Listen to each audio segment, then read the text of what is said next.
Hello student, हम लोग औसत पढ़ रहे हैं और औसत श्रृंखला में पिछले वीडियो में मैंने आपको ये समझाया था कि दो स्थान अगर समान हैं, जैसे ए और बी टू प्लेस हैं जिनकी दूरियां समान हैं, स्थान समान नहीं दूरियां समान हैं। जैसे ए प्लेस से बी प्लेस तक कोई कार जाती है x किलोमीटर पर आवर की स्पीड से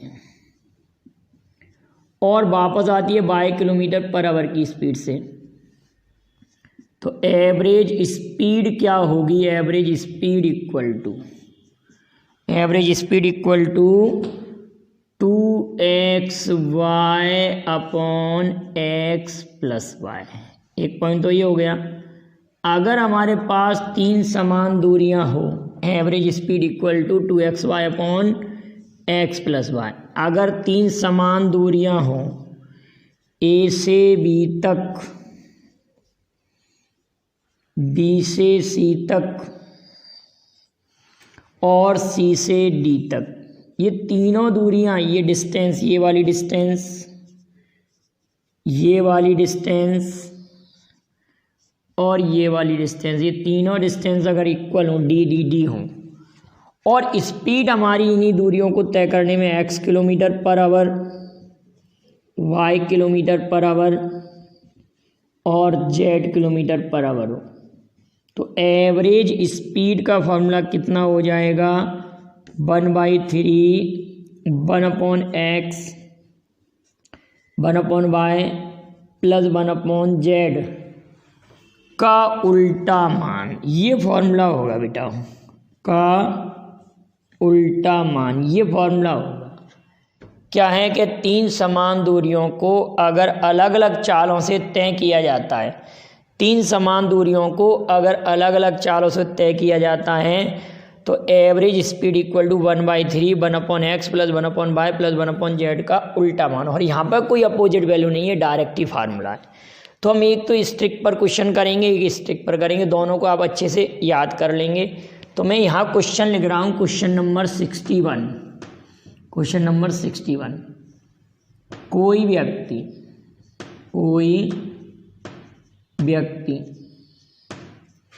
स्थान ए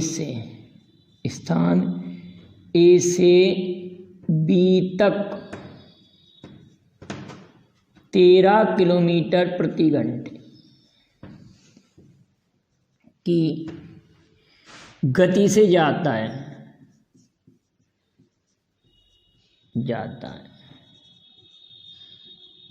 तथा वापस 7 किलोमीटर प्रति घंटे की गति से आता है, वापस 7 किलोमीटर प्रति घंटे की गति से आता है। तो संपूर्ण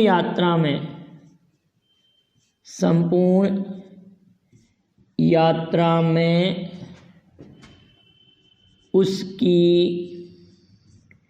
एवरेज स्पीड क्या होगी? क्वेश्चन ये पूछा जाएगा। कोई व्यक्ति ए से बी तक 13 की स्पीड से गया और वापस 7 की स्पीड से आया। ए से बी तक 13 की स्पीड से गया और वापस 7 की स्पीड से आया। तो ए से बी तक गया और वापस आया, तो टोटल दूरी तय करने में उसकी एवरेज स्पीड अभी आप लोगों ने फॉर्मूला क्या पढ़ा है बेटाओ? 2xy upon x plus y. Directly हम इस फॉर्मूले का यूज कर सकते हैं कि ए से बी तक जिस स्पीड से जाए और रिटर्न नेक्स्ट स्पीड से होता है, तो दोनों स्पीड को यहाँ ऐड कर देते हैं। 13 × 7 13 × 7 और 13 धन 7 2 गुणित 13 गुणित 7/20, ये कट जाएगा 10 बार। 13 7 91/10, तो 9.1 kilometre per our average speed होगा। पेपर में हमको क्या करना होगा, ये ना तो फॉर्मूला लिखना ना ये वाला स्टेप लिखना, केवल आपको ये लास्ट वाले 2 स्टेप लिखना है। कि 2 गुणे 13 गुणे 7 और 13 धन 7 20, ये 10 टाइम कैंसिल आउट हो जाएगा। 13 7 91, तो 9.1 kilometre per our average speed. अब इसमें देख रहे होंगे एक बात कि जो एवरेज स्पीड आई है, जो एवरेज स्पीड हमने फाइंड आउट की है, वो 7 और 13 के बीच का ही कोई आंकड़ा है। अगर ऑप्शन में इनके बीच का आंकड़ा नहीं दिया गया, 7 और 13 के बीच का आंकड़ा नहीं दिया गया और कोई आंकड़ा आपको मिलता है, तो आप क्या करेंगे? तो आप उसको तो टिक करेंगे नहीं। एवरेज स्पीड इन दोनों के बीच का ही कोई आंकड़ा आता है। क्लियर है बेटाओ? तो अगला क्वेश्चन लिखते हैं कि कोई साइकिल सवार 3 समान दूरियों को, अगला क्वेश्चन लिख रहे हैं, कोई साइकिल सवार 3 समान दूरियों को, 62 नंबर का क्वेश्चन, कोई साइकिल सवार, कोई साइकिल सवार, कोई साइकिल सवार 3 समान दूरियों को, कोई साइकिल सवार 3 समान दूरियों को 12 किलोमीटर प्रति घंटे, 15 किलोमीटर प्रति घंटे और 10 तथा 10 किलोमीटर प्रति घंटे तथा 10 किलोमीटर प्रति घंटे की गति से तय करता है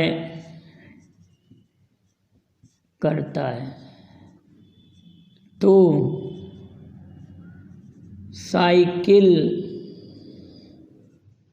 सवार की एवरेज स्पीड क्या होगी? साइकिल सवार की एवरेज स्पीड क्या होगी, ये आपसे क्वेश्चन पूछा गया है। साइकिल सवार की एवरेज स्पीड क्या होगी? क्लियर बताओ? तो आप डायरेक्ट ही क्या कहेंगे कि सर हमारे पास फॉर्मूला है 1/3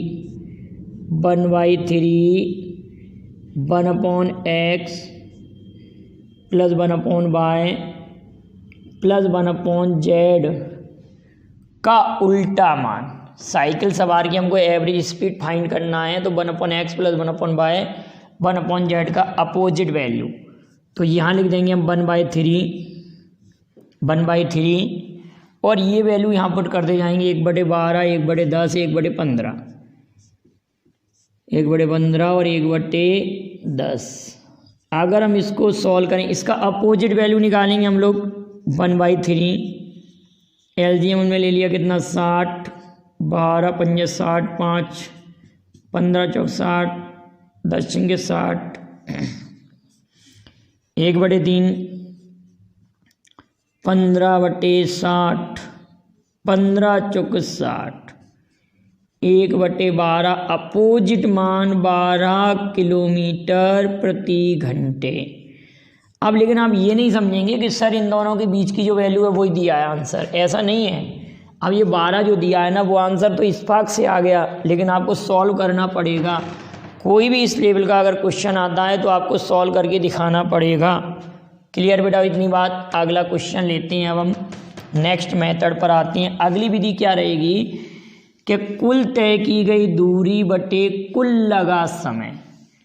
एवरेज स्पीड का क्या फार्मूला होगा? कुल तय की गई दूरी बटे कुल लगा समय। हमारा अगला फार्मूला आ रहा है एवरेज स्पीड इक्वल टू कुल तय की गई दूरी बटे कुल लगा समय। Average speed equal total covered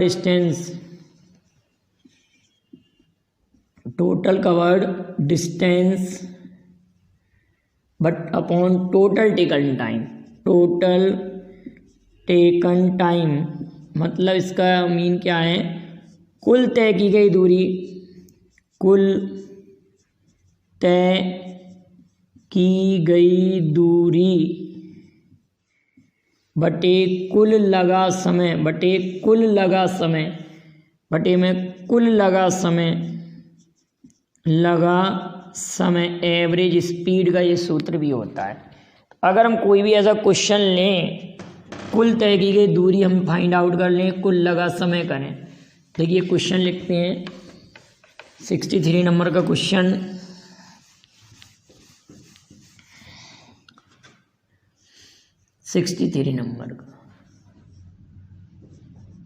कोई कार चालक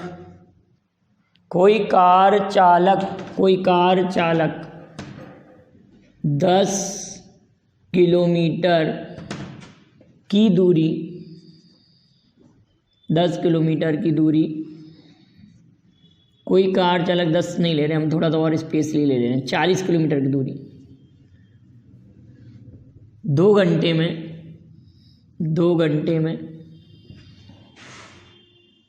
50 किलोमीटर की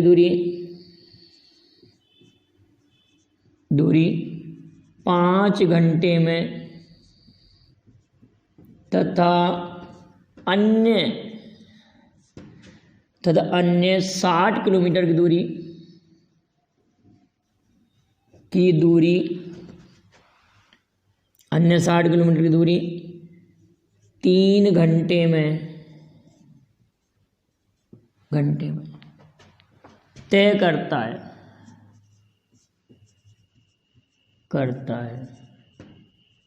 तो एवरेज स्पीड क्या हो? वैसे तो हम ये स्पीड में भी पढ़ेंगे, स्पीड डिस्टेंस टाइम में भी ये क्वेश्चन हम पढ़ेंगे। कोई कार चालक 40 किलोमीटर की दूरी 2 घंटे में, 50 किलोमीटर की दूरी 5 घंटे में, अन्य 60 किलोमीटर की दूरी 3 घंटे में तय करता है। तो एवरेज स्पीड इक्वल टू कुल तय की गई दूरी 40 धन 50 धन 60, 40 धन 50 धन 60, 40 धन 50 धन 60 बटे कुल लगा समय 2 धन 5 धन 3, 2 घंटे धन 3 घंटे, 2 घंटे धन 5 घंटे धन 3 घंटे। कुल तय की गई दूरी बटे कुल लगा समय, तो 40 धन 50 धन 60, 150 हो गया। ये हमारे पास कितना है 10, तो 15 किलोमीटर प्रति घंटे एवरेज स्पीड कुल तय की गई दूरी बटे कुल लगा समय। 40 किलोमीटर की दूरी 2 घंटे में, क्वेश्चन क्या कह रहा है कि 40 किलोमीटर की दूरी 2 घंटे में तय करता है। कितना है 40 किलोमीटर 2 घंटे में, 50 किलोमीटर की दूरी 5 घंटे में, 60 किलोमीटर की दूरी 3 घंटे में तय करता है। तो एवरेज स्पीड उसकी है 15 किलोमीटर प्रति घंटे। काफ़ी कम स्पीड है। आपको ऐसा लग रहा होगा कि आंसर गलत है, बिल्कुल राइट आंसर है, क्योंकि 40 बटे 2 करेंगे तो भी 20 किलोमीटर पर आवर आ रहा है, 50 गुणित 5 करेंगे तो भी 10 आ रहा है, और 60 बटे 3 करेंगे तो भी 20 आ रहा है। आपकी स्पीड, ये तो दूरी है ना बेटा, आप समझदार है ना, ये डिस्टेंस है, स्पीड थोड़ी, ये भी डिस्टेंस है और ये भी डिस्टेंस है। तो टोटल कवर डिस्टेंस तो साइकिल सवार की कार चालक की गति कितना है 15 किलोमीटर पर आवर है। क्लियर? यहाँ तक की बातें क्लियर हुई। अगली बात करते हैं, अब हम नेक्स्ट मेथड पर आते हैं, एवरेज की। तो एवरेज स्पीड की बात चर्चा कर ली हमने। अब हमारे पास कोई क्वेश्चन अगर ऐसे दिया है औसत में, क्वेश्चन नंबर 64 हम लिखते हैं। क्वेश्चन नंबर 64 काफ़ी अच्छे लेवल का क्वेश्चन है, थोड़ा स्पेशली क्वेश्चन है।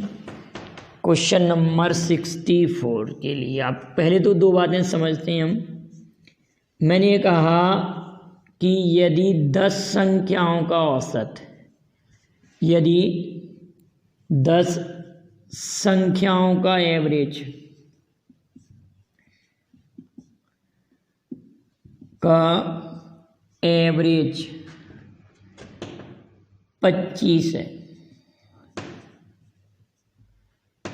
प्रत्येक संख्या में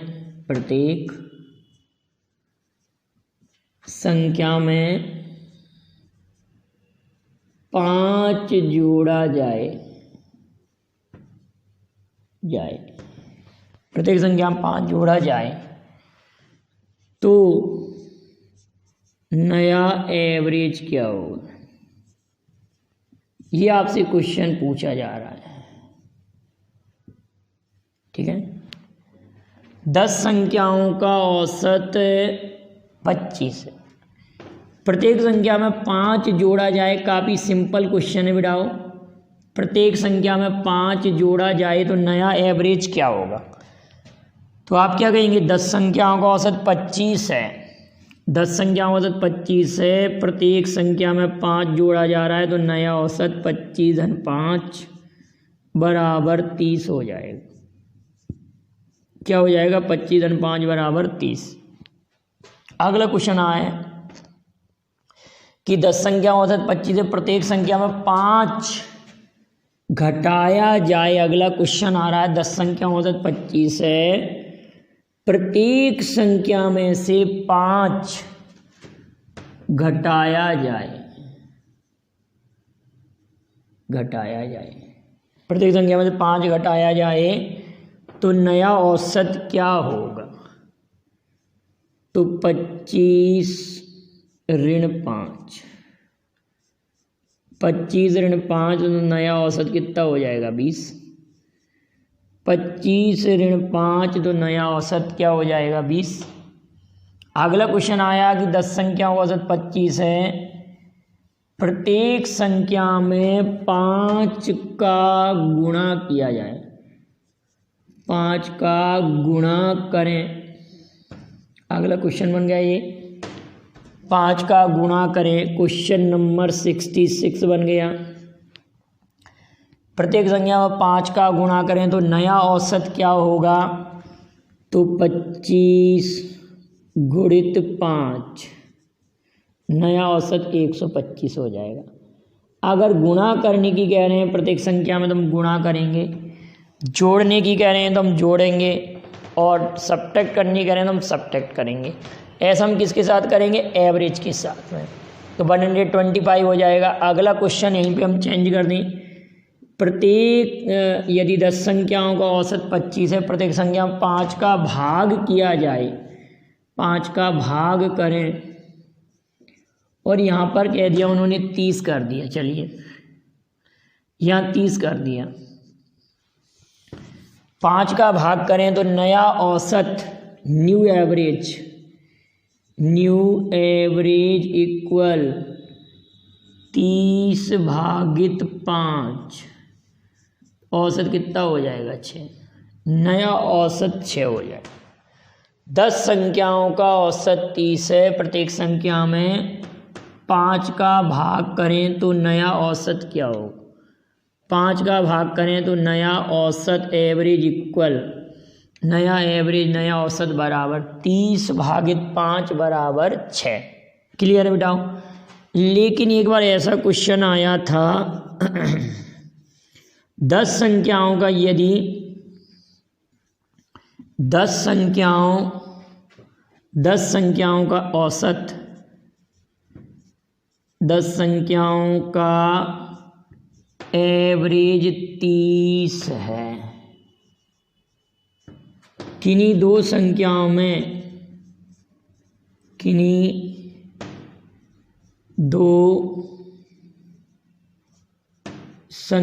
में 5 तथा 7 की वृद्धि की गई है, 5 तथा 7 की वृद्धि की गई है, तो नया एवरेज क्या होगा। हमारा क्वेश्चन ये बोल रहा है 10 संख्याओं का औसत 30 है, किन्हीं दो संख्याओं में 5 तथा 7 की वृद्धि की गई है, तो नया एवरेज क्या होगा। तो औसत कितना है, 30। दो संख्याओं में 5 और 7 मतलब 12, और बटे में कितना, 10।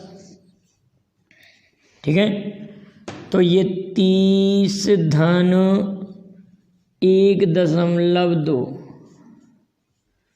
तो 31.2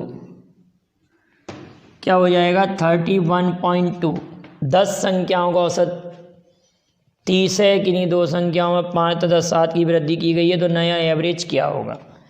तो नया average, new average will be, नया औसत हो जाएगा 31.2। 5 और 7 की वृद्धि मतलब यहाँ 12 लिख दिया, 12/10 तो 1.2 तो 31.2 हो गया। अब इसी क्वेश्चन को हम क्वेश्चन नंबर 69 में कन्वर्ट करें और यहाँ पर कर दें कि 5 और 7 की कमी की गई है दो संख्याओं में, प्रत्येक संख्या में नहीं की गई बेटा, हो दो संख्याओं में 5 और 7 की क्या की गई है? कमी की जाए। अब क्वेश्चन नंबर 69 में कन्वर्ट हो रहा है। 5 तथा 7 की कमी की गई है, 5 और 7 की कमी की गई है, तो नया एवरेज क्या होगा? तो यहाँ पर आ जाएगा नेगेटिव साइन, तो यहाँ पर हम नेगेटिव साइन लगा देंगे। अब आप इसमें से इसको सब्ट्रैक्ट जब करेंगे 30 में से, 30 में से 1.2 को जब सब्ट्रैक्ट करेंगे, 30 में से जब इसको घटाएंगे, तो घटाने का एक आपको मेथड बताया था कि ये पॉइंट में जितना भी होता है, अगर एक बार पॉइंट है तो उसको 10 में से घटा के लिख देंगे और इसको एक ज़्यादा मान के करेंगे तो ये 28.8 आ जाएगा। कितना आ जाएगा बेटा? 28.8 आ जाएगा। अगर आप इसमें 28.8 में 1.2 ऐड करके भी देखेंगे तो आपका 30 आ जाएगा। क्लियर है? 5 और 7 की कमी की गई है तो नया औसत 28.8 हो जाएगा। कमी की गई है, वृद्धि की गई है, लेकिन इसमें गुणा भाग वाला सवाल सॉल्व नहीं होगा। क्वेश्चन एक ऐसे पूछा गया था, क्वेश्चन ऐसे था कि यदि x1 x2 x3 ... xn का एवरेज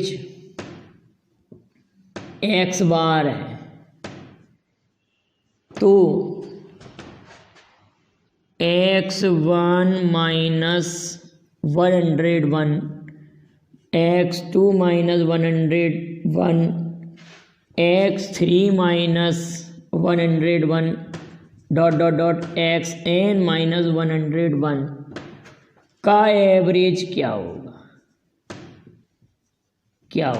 किसी स्टूडेंट ने पूछा था ये क्वेश्चन, कमेंट में मेरे व्हाट्सएप नंबर पर सेंड किया था। तो इस क्वेश्चन का आंसर बिल्कुल सिंपल है।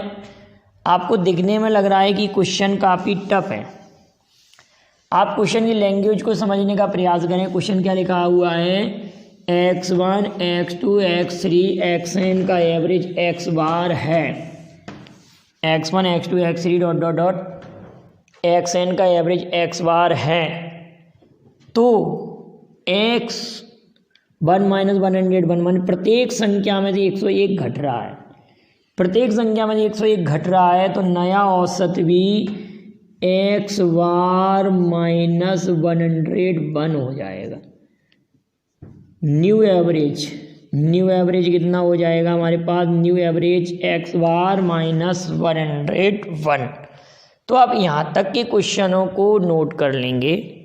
वीडियो पसंद आया लाइक शेयर करेंगे और आगे और इम्पोर्टेंट मैं क्वेश्चन आपके लिए लेकर आऊँगा। Thank you very much. जय हिंद, जय भारत।